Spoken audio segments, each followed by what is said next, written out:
नमस्कार दोस्तों, पीएलटिक्स में आपका स्वागत है। दोस्तों आज की इस क्लास में आप लोगों के लिए केबीएस पीआरटी का प्रीवियस ईयर का क्वेश्चन पेपर लेकर आया हूं और यह जो क्वेश्चन पेपर है आपका 2011 का पूछा गया क्वेश्चन पेपर है। इस क्वेश्चन के पेपर के हम लोग सामान्य अध्ययन के क्वेश्चंस को सॉल्व करेंगे इस क्लास में। दोस्तों यदि आप हमारे चैनल पर नए हैं तो चैनल को सब्सक्राइब कीजिए, लाइक कीजिए, शेयर कीजिए। दोस्तों आइए शुरू करते हैं क्वेश्चन नंबर फर्स्ट से। क्वेश्चन नंबर फर्स्ट है, तत्काल ऊर्जा के लिए खिलाड़ी निम्नलिखित में से क्या लेते हैं। ऑप्शन फर्स्ट दिया गया है सुक्रोज, ऑप्शन बी है विटामिन सी, ऑप्शन सी है साधारण नमक, ऑप्शन डी है दूध। तो आपको बताना है दोस्तों इस क्वेश्चन का सही जवाब क्या हो जाएगा। तो यहाँ पे इस क्वेश्चन का राइट आंसर ऑप्शन ए हो जाएगा, सुक्रोज। तत्काल ऊर्जा के लिए खिलाड़ी सुक्रोज का सेवन करते हैं। सुक्रोज एक कार्बोहाइड्रेट है जो कि खिलाड़ियों के भोजन का हिस्सा होता है। तो ऑप्शन ए यहाँ पे राइट आंसर हो जाएगा। बढ़ते हैं अगले क्वेश्चन की ओर। क्वेश्चन नंबर सेकेंड है, अजमेर में किस सूफी संत की दरगाह है। आपको बताना है दिए गए ऑप्शंस में से। तो राइट आंसर यहाँ पे हो जाएगा ऑप्शन बी, मोइनुद्दीन चिश्ती। इसका सही जवाब है अजमेर में सूफी संत ख्वाजा मोइनुद्दीन चिश्ती की दरगाह है। भारत में चिश्ती सिलसिले की स्थापना ख्वाजा मोइनुद्दीन चिश्ती द्वारा की गई थी। मोइनुद्दीन चिश्ती ने वर्ष 1190 से 95 ईस्वी के मध्य में अजमेर में रहने के साथ ही उपदेश देना शुरू किया। सूफी मानते हैं कि मानवता की सेवा करना ईश्वर की सेवा के समान है। तो राइट आंसर ऑप्शन बी हो जाएगा। नेक्स्ट क्वेश्चन नंबर थर्ड है, निम्नलिखित में से किस पदार्थ सामग्री में से ध्वनि सर्वाधिक धीमी गति से गमन करती है। तो आपको बताना है दिए गए ऑप्शंस में से। तो राइट आंसर यहाँ पे फर्स्ट हो जाएगा वायु। ध्वनि ऊर्जा का एक रूप है जो हमारे कानों में श्रवण का संवेदन उत्पन्न करती है। वायु में ध्वनि सर्वाधिक धीमी गति से गमन करती है। तो ऑप्शन ए यहाँ पे राइट आंसर हो जाएगा। बढ़ते हैं अगले क्वेश्चन की ओर। क्वेश्चन नंबर 4 है, भारतीय राष्ट्रीय ध्वज में बने चक्र में कितनी डंडियां होती हैं। तो आपको बताना है दिए गए ऑप्शंस में से। तो यहाँ पे इस क्वेश्चन का राइट आंसर ऑप्शन सी हो जाएगा, 24 होती हैं। भारतीय राष्ट्रीय ध्वज में बने चक्र में 24 डंडियां होती हैं और राष्ट्रीय ध्वज 3 रंगों से मिलकर बना होता है, जिसमें सबसे ऊपर केसरिया, बीच में सफ़ेद और सबसे नीचे हरा रंग होता है। भारत का राष्ट्रीय ध्वज 22 जुलाई 1947 को, ध्यान रखिएगा 22 जुलाई 1947 को भारत की संविधान सभा द्वारा अपनाया गया था। महत्वपूर्ण पॉइंट है, ध्यान रखिएगा। अगला क्वेश्चन नंबर 5 है, नेत्रदान में आंख के किस भाग का प्रयोग होता है। ऑप्शन ए है आइरिस, ऑप्शन बी है लिविस, ऑप्शन सी है कार्निया, ऑप्शन डी है रेटिना। तो राइट आंसर ऑप्शन सी हो जाएगा यहाँ पे कार्निया। इसका सही जवाब है नेत्रदान में आंख के कार्निया भाग का प्रयोग होता है। कार्निया आंख की एक ऐसी परत है जिसे होकर प्रकाश नेत्र में प्रवेश करता है। कार्निया के सूख जाने के कारण मनुष्य में अंधापन होता है। तो ऑप्शन सी राइट आंसर हो जाएगा। अगला क्वेश्चन नंबर 6 है, निम्नलिखित में से कौन सा एक टेनिस खिलाड़ी नहीं है दिए गए ऑप्शंस में से। तो राइट आंसर ऑप्शन डी हो जाएगा, Ricky Ponting. Ricky Ponting Australia के क्रिकेट खिलाड़ी हैं। अन्य सब टेनिस खिलाड़ी हैं। Ricky Ponting Australia cricket team के कप्तान भी रहे हैं। तो ऑप्शन डी राइट आंसर हो जाएगा दोस्तों। अगला क्वेश्चन नंबर 7 है, एक सामान्य मानव शरीर में क्रोमोसोम की संख्या कितनी होती है। तो राइट आंसर यहाँ पे हो जाएगा ऑप्शन ए 46 होती है। एक सामान्य मानव शरीर में क्रोमोसोम की कुल संख्या 46 होती है, जिसमें तो यहाँ पे राइट आंसर ऑप्शन ए सही जवाब हो जाएगा। अगला क्वेश्चन नंबर 8 है, भारतीय रेलवे की अधिकतम आय कहाँ से होती है। ऑप्शन ए है यात्री भाड़ा, ऑप्शन बी है माल भाड़ा, ऑप्शन सी है यातायात कर, ऑप्शन डी है यात्री कर। तो आपको बताना है दोस्तों इसका सही जवाब क्या हो जाएगा। तो राइट आंसर ऑप्शन बी हो जाएगा, माल भाड़ा। भारतीय रेलवे की अधिकतम आय माल भाड़ा से होती है। कुल राजस्व का लगभग 70 से 75% राजस्व माल ढुलाई से आता है दोस्तों, ध्यान रखिएगा। अगला क्वेश्चन नंबर 9 है, संसद के 2 क्रमिक सत्रों में समय अंतराल किससे अधिक नहीं होना चाहिए। तो राइट आंसर ऑप्शन बी हो जाएगा, 6 महीने। संसद के 2 क्रमिक सत्रों में समय अंतराल 6 महीने से अधिक नहीं होना चाहिए। इसका तात्पर्य संसद को साल में कम से कम 2 बार सत्र का आहूत होना आवश्यक होता है। अगला क्वेश्चन नंबर 10 है दोस्तों, मानव रक्त का पीएच निम्नलिखित में से किसके मध्य होना चाहिए। तो राइट आंसर यहाँ पे हो जाएगा दोस्तों यहाँ पे दिए गए ऑप्शंस में से कोई भी ऑप्शन में सटीक आंसर नहीं दिया है। तो यहाँ पे मानव रक्त का पीएच मान लगभग 7.35 से 7.45 के मध्य होता है दोस्तों, इस बात को ध्यान रखिएगा। रक्त एक विशेष प्रकार का ऊतक है जिसमें द्रव्य अधात्री, प्लाज्मा तथा अन्य संगठित संरचनाएं पाई जाती हैं। मानव रक्त का पीएच मान लगभग 7.35 से 7.45 के मध्य होता है। अगला क्वेश्चन, क्वेश्चन नंबर 11 है, चट्टानों के रूपांतरण की प्रक्रिया में क्या सम्मिलित हो सकता है? तो राइट आंसर ऑप्शन डी हो जाएगा, उपर्युक्त सभी। इसका सही जवाब है रूपांतरित शैलों का निर्माण दाब, आयतन, तापमान में परिवर्तन के द्वारा होता है। क्वार्टजाइट में परिवर्तित हुआ सैंडस्टोन, संगमरमर में परिवर्तित हुआ लाइमस्टोन और स्लेट में परिवर्तित होती हुई शैल, ये सभी चट्टानों के रूपांतरण की प्रक्रिया में सम्मिलित हैं। ऑप्शन डी राइट आंसर हो जाएगा दोस्तों, ध्यान रखिएगा। क्वेश्चन नंबर 12 है, भारतीय संविधान में यह प्रावधान होता है कि राष्ट्रपति लोकसभा के लिए 2 सदस्यों को मनोनीत करे। सदस्य किसका प्रतिनिधित्व करने वाले होने चाहिए? ऑप्शन ए है पारसी समुदाय, ऑप्शन बी है प्रतिष्ठित समुदाय, ऑप्शन सी है बिजनेस समुदाय, ऑप्शन डी है एंग्लो भारतीय समुदाय। तो यहाँ पे दोस्तों इस क्वेश्चन का राइट आंसर हो जाएगा ऑप्शन डी, एंग्लो भारतीय समुदाय। इसका सही जवाब है भारतीय संविधान के अनुच्छेद 331 के तहत राष्ट्रपति को यदि लगे कि लोकसभा में आंग्ल भारतीयों का प्रतिनिधित्व कम है, तब वह 2 एंग्लो भारतीय समुदाय के व्यक्तियों को लोकसभा में नामित कर सकता है। 104वें संविधान संशोधन अधिनियम 2019 के द्वारा यह आरक्षण खत्म कर दिया गया है। ध्यान रखिएगा, 104वें संविधान संशोधन के द्वारा। अगला क्वेश्चन, क्वेश्चन नंबर, तो यहाँ पे इसका राइट आंसर ऑप्शन डी हो जाएगा दोस्तों, एंग्लो भारतीय समुदाय। अगला क्वेश्चन, क्वेश्चन नंबर 13 है, भारतीय संविधान की 8वीं अनुसूची में निम्नलिखित में से किस भाषा का नाम नहीं है? आपको बताना है। तो राइट आंसर हो जाएगा यहाँ पे ऑप्शन डी, इसका सही जवाब हो जाएगा राजस्थानी भाषा। इसका सही जवाब है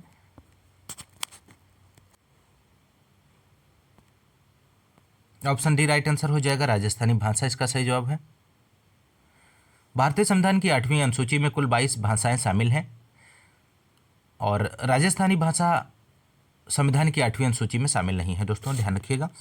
अगला क्वेश्चन, क्वेश्चन नंबर 14 है, निम्नलिखित युग्मों में से प्रत्येक में एक भाषा तथा भाषा के एक प्रमुख कवि को दर्शाया गया है। इन दर्शाया गया है, पर इनमें एक युग्म का मिलान सही नहीं है, वह कौन सा है? तो राइट आंसर यहाँ पे ऑप्शन ए हो जाएगा, हिंदी कालिदास। इसका सही जवाब हो जाएगा क्योंकि कालिदास संस्कृत के प्रमुख कवि थे, ना कि हिंदी के। ऑप्शन ए यहाँ पे राइट आंसर है। अगला क्वेश्चन, क्वेश्चन नंबर 15 है, निम्नलिखित में से किसका संबंध ट्रेड यूनियन से है? तो आपको बताना है दोस्तों। तो राइट आंसर यहाँ पे हो जाएगा ऑप्शन सी, INTUC। इसका सही जवाब है। INTUC का पूरा नाम होता है Indian national trade union Congress. भारतीय राष्ट्रीय कांग्रेस का एक ट्रेड यूनियन विंग है। इसकी स्थापना मई 1947 में हुई थी दोस्तों, ध्यान रखिएगा। अगला क्वेश्चन, क्वेश्चन नंबर 16 है, विश्व नो टोबाको डे, विश्व तंबाकू रहित दिवस किस दिन मनाया जाता है? तो राइट आंसर आपको बताना है। तो राइट आंसर यहाँ पे ऑप्शन ए हो जाएगा, 31 मई को। प्रत्येक वर्ष 31 मई को विश्व तंबाकू रहित दिवस मनाया जाता है। इसकी शुरुआत 1987 में WHO के द्वारा, WHO के सदस्य देशों द्वारा तंबाकू के प्रति जानकारी और इसमें संबंधित बीमारियों के बारे में जागरूक करने के लिए किया गया था।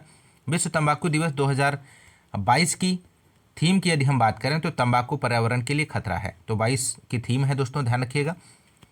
अगला क्वेश्चन, क्वेश्चन नंबर 17, दुनिया की छत किसे कहा जाता है? तो दुनिया की छत आपको बताना है दोस्तों। तो यहाँ पे राइट आंसर ऑप्शन बी हो जाएगा, तिब्बत को कहा जाता है। तिब्बत के पठार को दुनिया की छत कहा जाता है। इसकी औसत ऊंचाई लगभग 4500 मीटर है दोस्तों, 4500 मीटर से भी अधिक है दोस्तों, ध्यान रखिएगा। अगला क्वेश्चन, क्वेश्चन नंबर 18 है, न्यू बैंक ऑफ इंडिया का विलय किस बैंक के साथ हो गया है? तो राइट आंसर ऑप्शन सी हो जाएगा, पंजाब नेशनल बैंक के साथ। न्यू बैंक ऑफ इंडिया का विलय पंजाब नेशनल बैंक के साथ 1993 में, ध्यान रखिएगा, 1993 में हुआ था। इसलिए यहाँ पे इसका सही जो विकल्प होगा ऑप्शन सी हो जाएगा, Punjab national bank. Question number 19 है, अंतर्राष्ट्रीय रेड क्रॉस समिति का मुख्यालय कहाँ पर है? ऑप्शन है बर्लिन, ऑप्शन बी है प्राग, ऑप्शन सी है मॉस्को, ऑप्शन डी है जिनेवा। तो यहाँ पे इस क्वेश्चन का राइट आंसर हो जाएगा दोस्तों ऑप्शन डी, जिनेवा में है। इसका सही जवाब है। अंतर्राष्ट्रीय रेड क्रॉस समिति की स्थापना 1963 ईस्वी में की गई थी। इसका उद्देश्य संघर्ष और सशस्त्र हिंसा से प्रभावित लोगों की मदद करना व उन कानूनों को बढ़ावा देना जो युद्ध के पीड़ितों की रक्षा करते हैं। इसका मुख्यालय जिनेवा स्विट्जरलैंड में है, ध्यान रखिएगा। अगला क्वेश्चन नंबर 20 है, निम्नलिखित में से गलत परिभाषा कौन सी है। दिए गए ऑप्शंस में से आपको चयन करना है कि इनमें से कौन सी परिभाषा गलत दी गई है। तो राइट आंसर ऑप्शन डी हो जाएगा, वे स्थान जहां पर वायुमंडल दाब एक समान हो। यहाँ पे गलत परिभाषा दी गई है। आइसोबात एक काल्पनिक रेखा है जो पानी की सतह के नीचे समान गहराई वाले सभी बिंदुओं को जोड़ती है। और शेष विकल्प की परिभाषाएं सही दी गई हैं दोस्तों, ध्यान रखिएगा। अगला क्वेश्चन नंबर 21 है, निम्नलिखित में से कौन सा देश कैरिबियन देशों के समूह में सम्मिलित नहीं है। तो राइट आंसर ऑप्शन सी हो जाएगा, जॉर्डन कैरिबियन देशों के समूह में सम्मिलित नहीं है। जॉर्डन मुख्य रूप से मध्य पूर्व में स्थित है। यह उत्तर में सीरिया, उत्तर पूर्व में इराक, पूर्व दक्षिण में सऊदी अरब, दक्षिण में लाल सागर और पश्चिम में इजराइल और फिलिस्तीन से घिरा हुआ देश है। इसका क्षेत्रफल लगभग 89,213 वर्ग किलोमीटर है, जिसमें से लगभग 75% जगह रेगिस्तान से घिरा हुआ है दोस्तों, ध्यान रखिएगा। अगला क्वेश्चन नंबर 22 है, भारत का राष्ट्रीय प्रतीक निम्नलिखित में से कौन सा है। तो राइट आंसर ऑप्शन बी हो जाएगा, सिंह, शीर्ष, लॉयड, कैपिटल। इसका सही जवाब है। भारत का राष्ट्रीय प्रतीक सिंह शीर्ष है। इसे भारत सरकार ने राष्ट्रीय प्रतीक के रूप में 26 जनवरी 1950 को अपनाया था। यह सारनाथ, वाराणसी स्थित अशोक स्तंभ के लॉयड कैपिटल से लिया गया है दोस्तों, ध्यान रखिएगा। महत्वपूर्ण प्रश्न है। अगला क्वेश्चन नंबर 23 है, डेविस कप का संबंध किस खेल से है। आपको बताना है दिए गए ऑप्शंस में से। राइट आंसर ऑप्शन ए हो जाएगा, लॉन टेनिस से है। डेविस कप का संबंध लॉन टेनिस से है। यह एक अंतर्राष्ट्रीय पुरुष लॉन टेनिस इवेंट है। अगला क्वेश्चन नंबर 24, निम्नलिखित में से कौन सा एक प्रसिद्ध वायलिन वादक है दिए गए ऑप्शंस में से। तो राइट आंसर ऑप्शन डी हो जाएगा, L Subramaniam. Option D right answer है। एल सुब्रामण्यम एक प्रसिद्ध वायलिन वादक हैं जो कर्नाटक या दक्षिण भारतीय शास्त्रीय संगीत का पालन करते हैं। एस बालचंद्रन एक प्रसिद्ध वीणा वादक हैं, ध्यान रखिएगा। क्वेश्चन नंबर 25 है, त्रिप्पनी किस राज्य का नृत्य नाटिका है। तो राइट आंसर ऑप्शन सी हो जाएगा यहाँ पे, गुजरात। त्रिप्पनी गुजरात राज्य का नृत्य नाटिका है। इसे यतला नृत्य के नाम से भी जाना जाता है। होली और दीपावली के त्यौहार पर लोग त्रिप्पनी नृत्य करते हैं। इसकी उत्पत्ति गुजरात के सौराष्ट्र में मानी जाती है। तो ऑप्शन सी राइट आंसर हो जाएगा। बढ़ते हैं अगले क्वेश्चन की ओर। क्वेश्चन नंबर 26 है, निम्नलिखित का मिलान कीजिए। तो आपको मिलान करना है दिए गए ऑप्शंस में से। तो ऑप्शन ए गोविंद का मिलान हो जाएगा राष्ट्रकूट से। ऑप्शन बी है आर्यभट्ट का मिलान गुप्त वंश से हो जाएगा। ऑप्शन सी बाणभट्ट का हर्षवर्धन से हो जाएगा। ऑप्शन डी है समुद्रगुप्त का भारतीय नेपोलियन से हो जाएगा। तो यहाँ पे इस क्वेश्चन का राइट आंसर ऑप्शन बी हो जाएगा, ए का 2, ए का 1, बी का 2, सी का 3, डी का 4। अगला क्वेश्चन नंबर 27 है, इस समय पाकिस्तान का वजीर आजम कौन है। तो राइट आंसर ऑप्शन बी हो जाएगा, सैयद यूसुफ राजा गिलानी। इसका सही जवाब है दोस्तों। अगर हम वर्तमान में बात करें दोस्तों, वर्तमान में पाकिस्तान के वजीर आजम मियां मोहम्मद शाहबाज शरीफ हैं। ऑप्शन सही हो जाएगा दोस्तों। अगला क्वेश्चन नंबर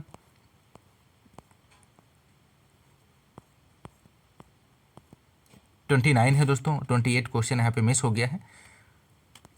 29 क्वेश्चन की बात करेंगे, वाष्पीकरण दर निम्नलिखित में से किस पर निर्भर नहीं करती है।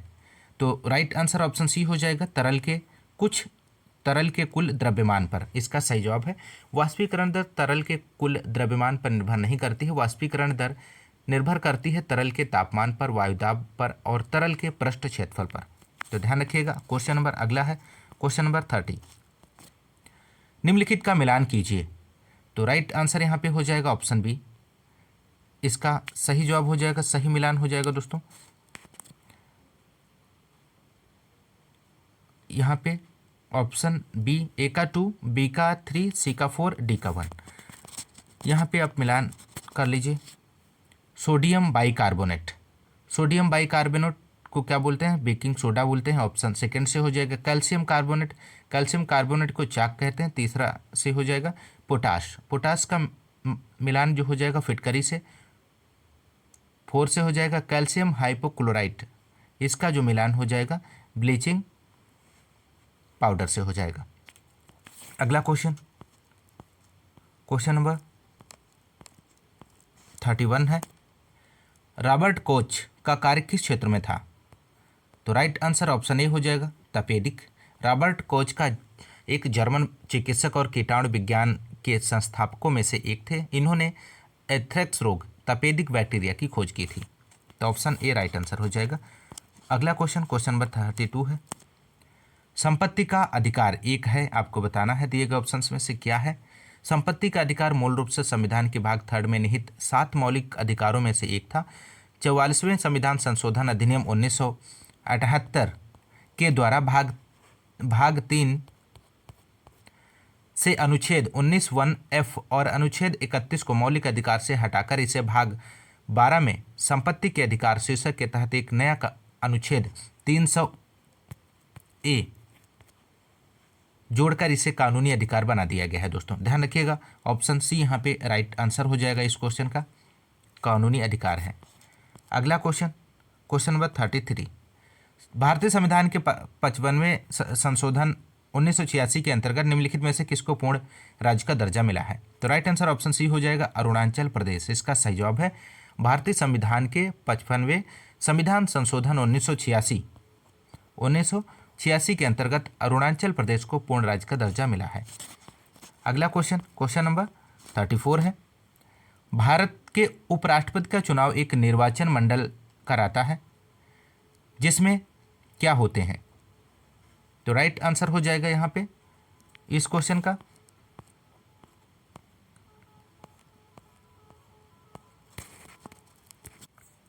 तो यहाँ पे राइट आंसर ऑप्शन बी हो जाएगा। दोस्तों संसद के दोनों सदनों के सदस्य।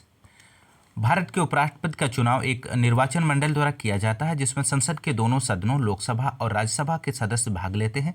वर्तमान में श्री जगदीप धनखड़ भारत के उपराष्ट्रपति हैं, तो ध्यान रखिएगा इस बात को भी दोस्तों।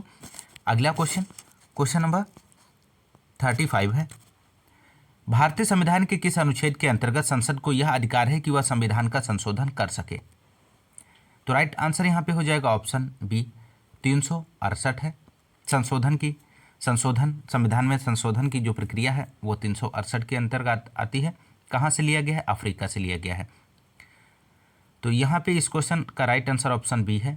भारतीय संविधान के अनुच्छेद 368 के अंतर्गत संसद को यह अधिकार है कि वह संविधान का संशोधन कर सके। संसद अपनी संवैधानिक शक्ति का प्रयोग करते हुए संविधान के किसी भी प्रावधान को जोड़कर, बदलकर या उसे निरस्त करके संशोधन कर सकती है। तो राइट आंसर यहाँ पे 368 हो जाएगा, इसका सही जवाब है। तो दोस्तों आज की क्लास में बस इतना ही, मिलते हैं नेक्स्ट क्लास में, तब तक के लिए नमस्कार, जय हिंद, धन्यवाद।